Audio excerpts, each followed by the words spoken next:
श्रीमद् भगवद गीता के अध्याय 3 के श्लोक संख्या 27 में जीवात्मा पर अहंकार के प्रभाव का बड़ा ही सुंदर वर्णन मिलता है। भगवान कृष्ण अर्जुन से कहते हैं, प्रकृति क्रियमाणानि गुणैः कर्माणि सर्वशः अहंकार विमूढ़ात्मा कर्ताहमिति मन्यते। अर्थात हे अर्जुन,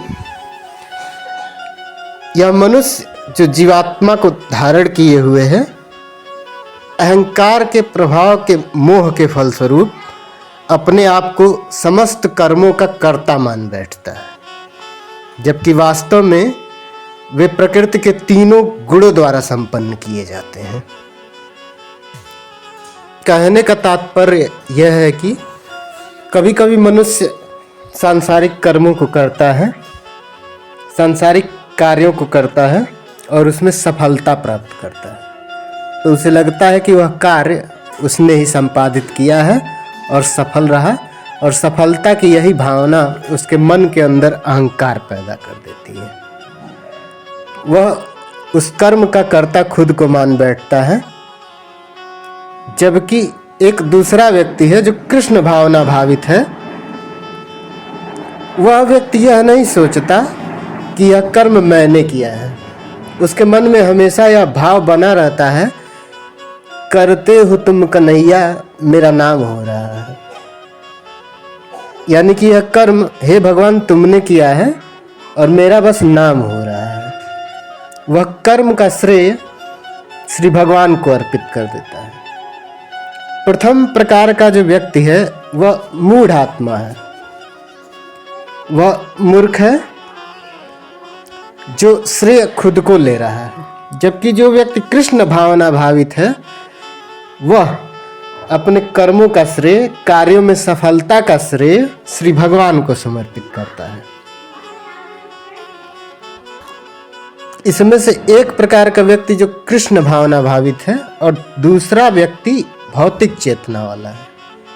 कृष्ण भावना भावित व्यक्ति यह सोचता है कि वह जो कर्म कर रहा है, सफलता या असफलता जो भी मिल रहा है वह ईश्वर का दिया हुआ प्रसाद है, जबकि भौतिक चेतना वाला व्यक्ति यह सोचता है कि इसको हमने किया है, यह हमारे शरीर से संपन्न हुआ है। यही सबसे बड़ी भूल है। वास्तव में शरीर का निर्माण भी प्रकृति से हुआ है और प्रकृति ईश्वर के हाथ में है। अर्थात जिस प्रकृति को ईश्वर संचालित करता है, उसी प्रकृति ने इस शरीर का निर्माण किया है। अंततोगत्वा तुम्हारे सभी कार्य ईश्वर की कृपा से संपन्न हो रहे हैं, कृष्ण की कृपा से संपन्न हो रहे हैं। इस प्रकार से सोचना भौतिक चेतना वाले मनुष्य की अज्ञानता है। ऐसे लोग अज्ञानी कहलाते हैं, और अज्ञानी व्यक्ति वास्तव में यह भूल जाता है कि भगवान का एक नाम ऋषिकेश भी है, अर्थात वे शरीर के इंद्रियों के स्वामी हैं। ऋषिकेश का अर्थ होता है इंद्रियों का स्वामी। इंद्रिय तृप्ति के लिए इंद्रियों का निरंतर उपयोग करते रहने से वह अहंकार के कारण मोहग्रस्त हो जाता है, और यही मोह उसके अंदर अहंकार पैदा करता है। कार्य के परिणाम की आसक्ति के प्रति मोह अहंकार पैदा करता है। इसलिए मनुष्य को समस्त सांसारिक कर्म निष्काम भाव से करने चाहिए एवं उनके परिणामों को कृष्ण को सौंप देना चाहिए कि हे कृष्ण, जो भी सफलता या असफलता हमें कार्यों में मिलती है वह तुम्हारा है और तुमको अर्पण है।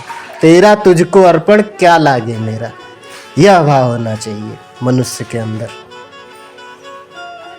वास्तव में अज्ञानता के कारण ही भौतिक चेतना वाला व्यक्ति कृष्ण के साथ अपने शाश्वत संबंध को भूल जाता है और अहंकार से ग्रस्त हो जाता है। जय श्री कृष्ण।